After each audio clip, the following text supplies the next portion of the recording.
أحييكم بتحية أهل الجنة دعواهم فيها سبحانك اللهم وتحيتهم فيها سلام.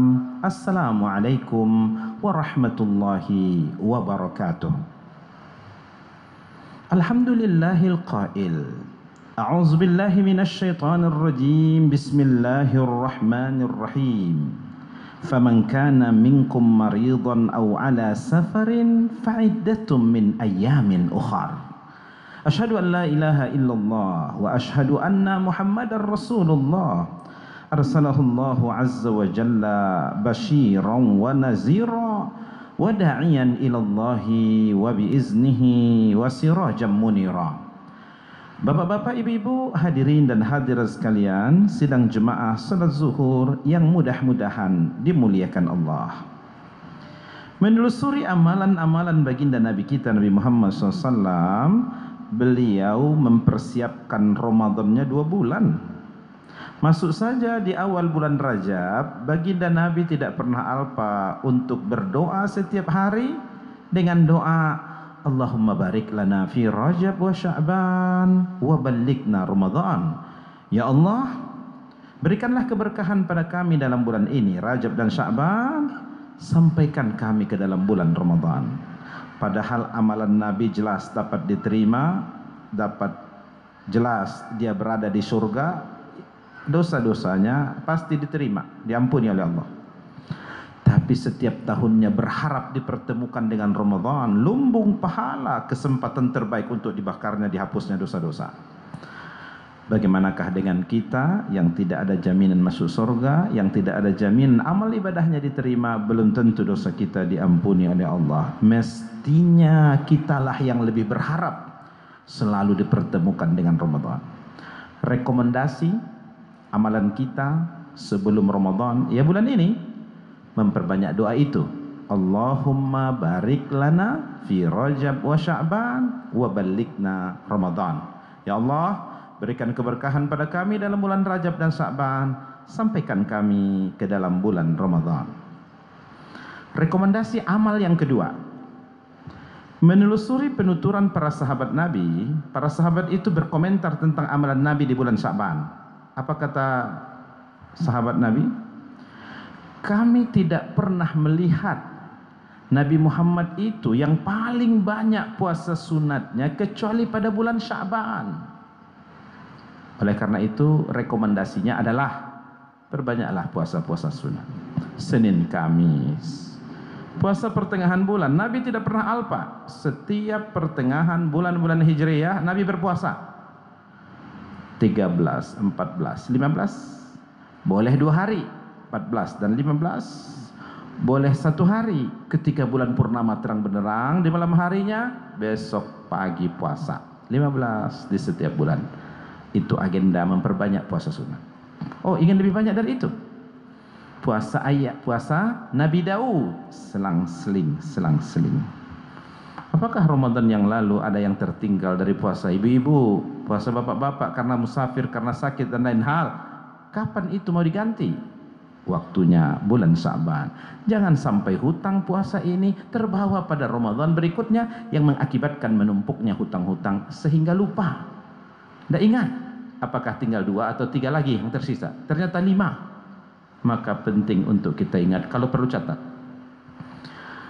Setelah rekomendasi memperbanyak doa supaya diberi keberkahan dan masuk pada bulan Ramadan, yang kedua rekomendasinya memperbanyak puasa sunat. Karena itu amalan Nabi. Sepertinya ini pemanasan sebelum datangnya Ramadan. Orang main futsal saja kalau langsung pakai sepatu langsung ke tengah lapangan akan susah untuk mengatur staminanya. Perlu pemanasan. Yang ketiga, para ulama menyarankan pada kita untuk menyegarkan kembali pengetahuan kita tentang fikih puasa. Setiap tahun ya kita berjumpa dengan Ramadan, tapi tidak ada salahnya kalau kita ulang-ulang kaji. Ilmu itu akan menuntun kita kepada ketenangan dalam beribadah. Bayangkan, keilmuan yang mantap dalam satu ibadah yang hebat, maka hasilnya akan terdapat kualitas ibadah. Maka oleh karena itu, seorang ibu jadwal kontrol sakitnya di rumah sakit, dia dalam keadaan puasa. Jam 8 sudah datang, jam 9 dokter datang, lalu kata dokter, supaya agak lebih cepat sembuhnya kita suntik ya Bu ya. Sudah pulang ke rumah, lalu terpikir, aduh, saya lupa menyampaikan pada dokter kalau puasa saya hari ini. Dari jam 9 pagi sampai jam 6.30, maka dia berada dalam keadaan khawatir, diterima nggak puasanya, sah atau tidak, sah atau tidak, batal atau tidak. Karena tidak punya background ilmu pengetahuan. Coba bayangkan. Oleh karena itu, ini tidak pernah terjadi pada zaman Nabi. Injeksi, suntik, oh ternyata ulama telah membahas itu dalam kajian-kajian tafsir, kajian-kajian fikih kontemporer, tidaklah membatalkan puasa. Oh, kalaulah ibu tadi punya keilmuan terhadap ini, maka dia tidak akan terjadi seperti yang tadi. Penting untuk merefresh, menyegarkan pengetahuan kita tentang fikih puasa. Rekomendasi yang keempat adalah buatlah target-target amal kita yang maksimal di dalam bulan Ramadan. Rencana mau berapa kali khatam, rencana mau berapa orang mau dikasih perbukaan, rencana mau donasi kemana saja, rencana amal ibadah saja. Dengan kita membuat perencanaan itu secara terukur, dapat kita lihat, ya, Ramadan kali ini jauh lebih hebat dan signifikan berbanding Ramadan yang sebelumnya. Dengan adanya perencanaan yang seperti demikian, maka dengan mudah kita untuk mengevaluasinya. Ramadan berlanjut, lalu sudah di pertengahan atau sepekan pertama Ramadan, bacaan Al-Quran kita belum sampai pada targetnya. Wah, kalau target ingin mengkhatamkan Al-Quran pada Ramadan kali ini, tidak dengan begini caranya. Hari sudah 1 minggu, mestinya sudah berada pada posisi tilawah Qur'annya juz yang ke-7, yang ke-8, sehingga dengan menggenjot amal ibadahnya target-targetnya tercapai. Kenapa? Karena sudah dibuat perencanaan. Bapak-bapak, ibu-ibu, saudara-saudari hadirin sekalian yang dimuliakan Allah, ada 4 itu ya. Berdoa, memperbanyak puasa, menyegarkan pengetahuan kita terkait fikih puasa, kemudian membuat target-target maksimal. Berkaitan dengan refresh, penyegaran ilmu pengetahuan tentang fikih puasa, yang pertama, ada syarat puasa. Syarat puasa ini ada 2, ada syarat wajib dan ada syarat sah. Bila item-item pada syarat-syarat ini terpenuhi pada diri kita, jatuhlah kewajiban. Tapi kalau belum cukup, maka tidak jatuh kewajiban itu. Syarat sah, apabila syarat-syarat ini ada pada diri kita, maka sahlah puasanya. Tapi kalau syarat itu tidak mencukupi, sampai isya pun puasa, enggak sah puasanya. Bukan pahala yang dapat, dosa yang dapat. Syarat wajib puasa yang pertama, balik. Anak kecil tidak wajib berpuasa. Tapi walau demikian, para orang tua didiklah putra-putrinya, anak-anaknya, latih untuk berpuasa dan pahalanya kembali kepada orang tua. Bapak Ibu yang dimuliakan Allah, jangan sampai salah paham karena tidak ada ilmu kita. Di depan masjid raya ada seorang yang makan es krim di siang hari. Kata Pak pengurus, cepat-cepat tangkap ini, Pak Satpam. Jangan, perhatikan terlebih dahulu. Oh, ternyata dia masih anak-anak. Kalau anak-anak tidaklah wajib untuk berpuasa. Disangkal oleh bapak yang lain, itu bukan anak-anak. Dia pendek, tapi lihat kumisnya, jenggotnya sudah tebal. Dia dapat dipastikan sudah dewasa. Nggak ada cerita, tangkap. Kalau perlu laporkan, Satpol PP. Sabar. Dia memang sudah dewasa secara umur. Balik. Tapi ada syarat kedua belum terpenuhi pada dia. Apa itu? Oh, ternyata orangnya orang gila. Kalau orang gila tidaklah wajib untuk berpuasa. Bapak Ibu, kalau ada 1 Maret besok yang gila, tidak usah sahur, tidak usah berpuasa, karena memang tidak diwajibkan berpuasa. Yang puasa itu adalah orang balik, orang berakal. Yang ketiga, syarat wajib puasa itu orang yang sehat. Yang sakit bagaimana? Al-Quran menyebutkan, "Faman kana minkum maridan aw ala safarin fa iddatun min ayyamin ukhar." Yang sakit, yang musafir boleh enggak puasa, tapi jangan lupa ganti di hari lain. Ini jangan dipermainkan hukum. Sakit apa, Bu? Oh, saya sakit, Pak Ustaz. Sakit hati. Kalau sakit hati bukan kategori yang dibolehkan untuk berbuka. Sakitnya cuma jerawat, sakitnya gatal-gatal, ini bukan maksud sakit yang dibolehkan untuk tidak berpuasa. Ada syarat wajib yang keempat, mampu. Ini juga jangan dipermainkan hukum. Dengan alasan tidak mampu dia tidak berpuasa, tidak boleh. Orang tua kita, kakek nenek yang usia 80-90 tahun sudah lanjut usianya, tidak sanggup lagi. Pokoknya jam 7 jam 8 pagi dia harus sarapan pagi. Jangan dipaksa Pak, mati dia nanti, siapa yang tanggung jawab?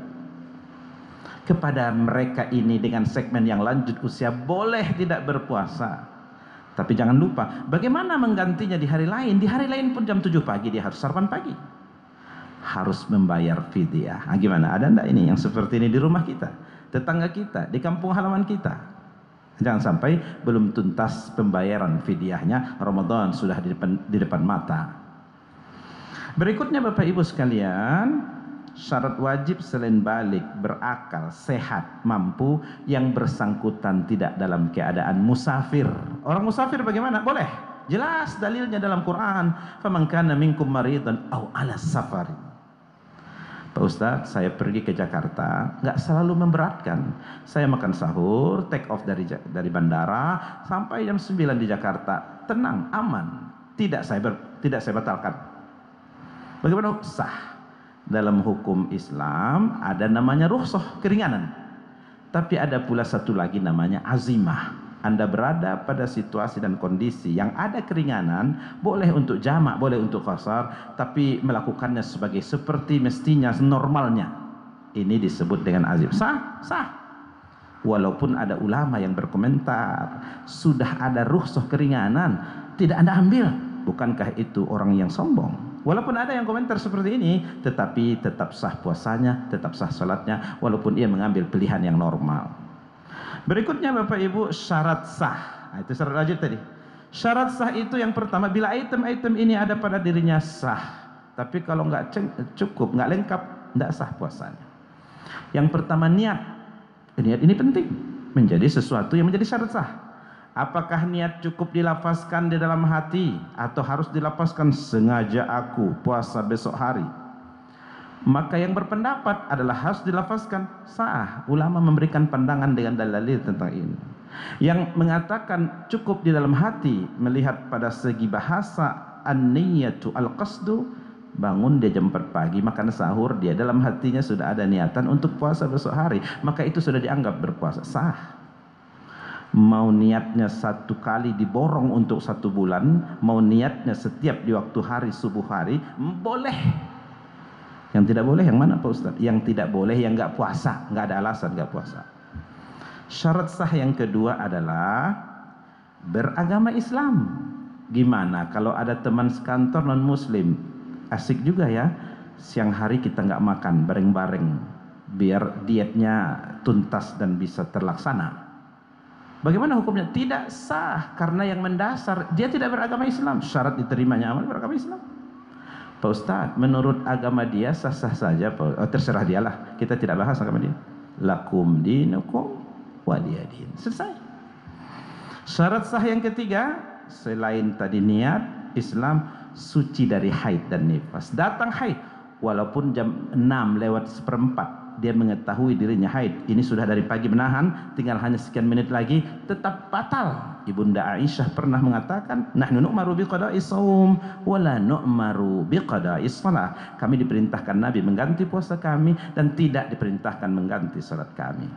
Yang terakhir, syarat sah puasa itu ia berpuasa pada hari yang dibolehkan puasa.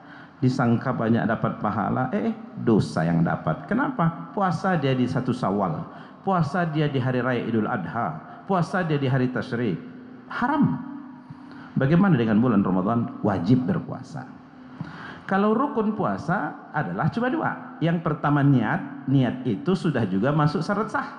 Yang kedua imsak, menahan dari segala yang membatalkan, dari terbit fajar sampai terbenam matahari.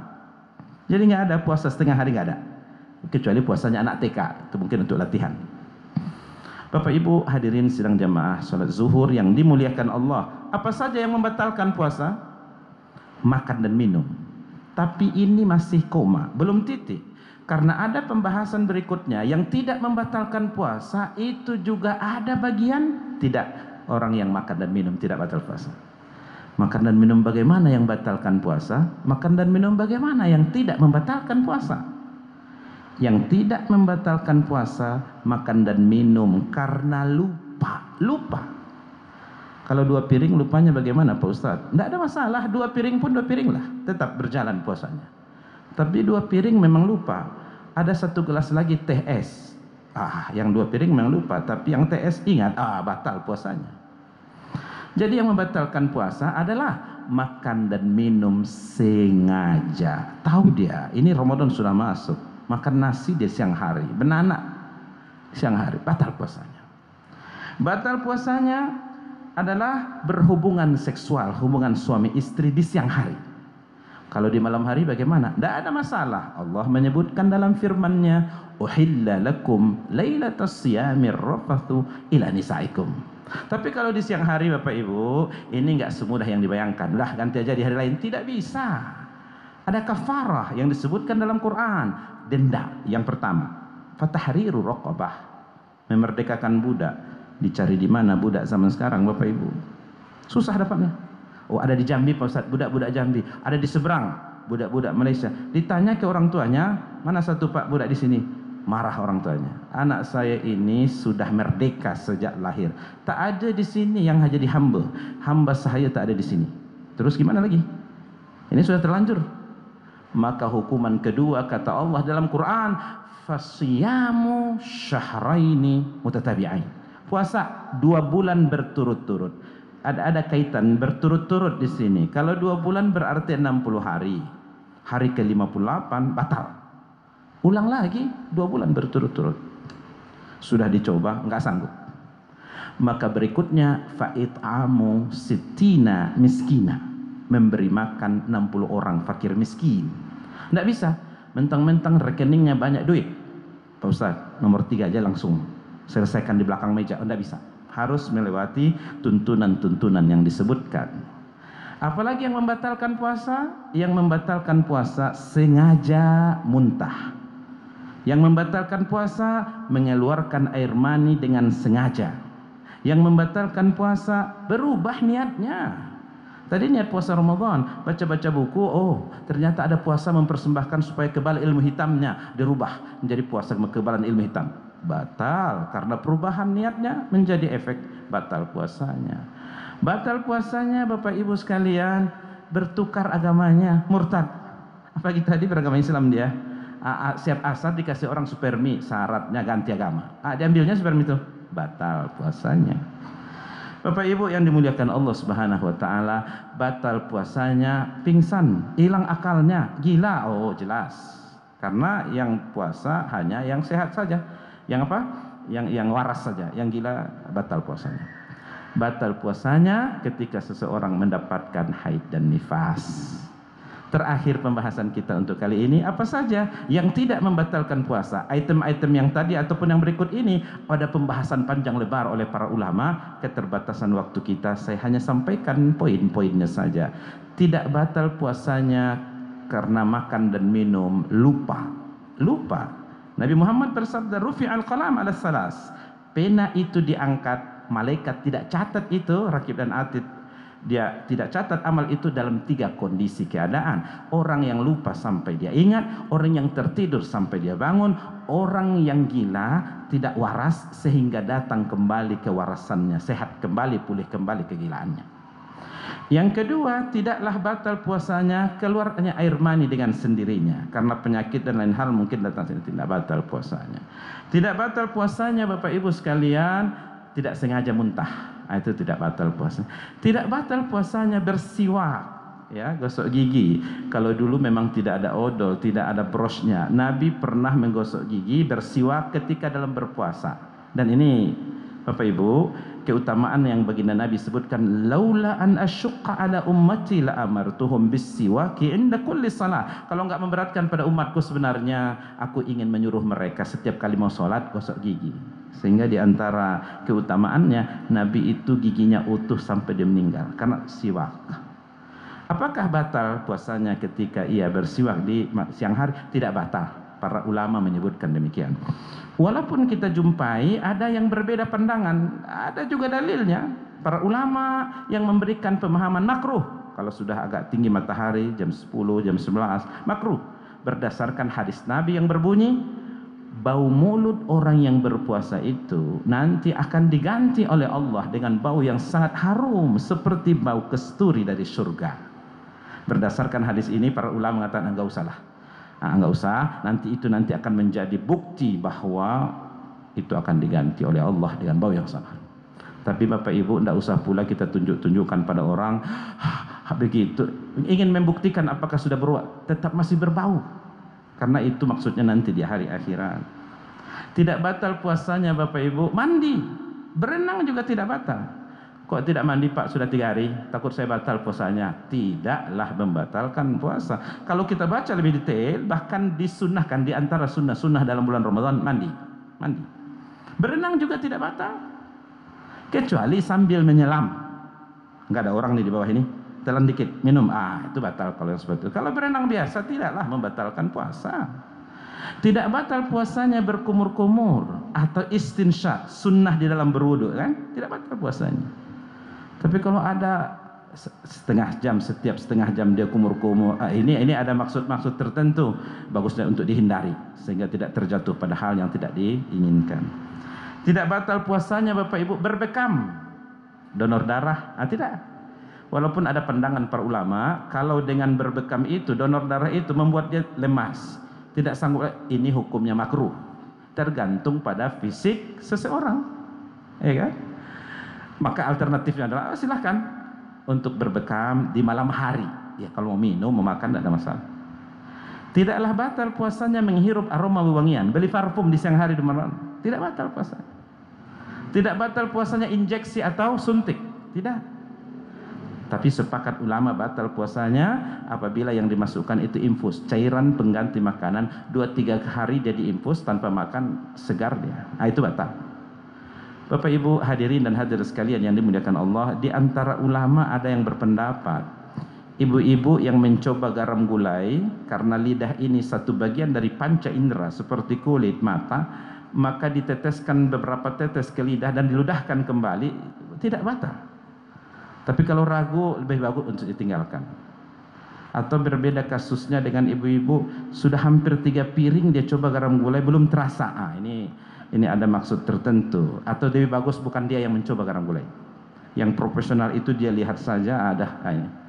Bapak Ibu saudara-saudari sidang jemaah zuhur yang dimuliakan Allah, masih banyak lagi kajian-kajian fikih Islam yang terkait dengan fiqh siam yang perlu baik secara otodidak kita bahas atau kita bertanya kepada ahlinya, sehingga bila amal ibadah Ramadan diiringi dengan kemantapan ilmu, maka akan mengantarkan kualitas ibadah Ramadan kita lebih baik dan sempurna. Fa'tabiru ya ulil absar la'allakum turhamun. Wabillahi taufiq wal hidayah. Assalamualaikum warahmatullahi wabarakatuh. Allahu akbar, Allahu akbar. Asyhadu an la ilaha illallah. Asyhadu anna Muhammadar Rasulullah. Hayya 'alas salati, hayya 'alal falah. Qad qamatis salatu, qad qamatis salah. Allahu akbar, Allahu akbar. La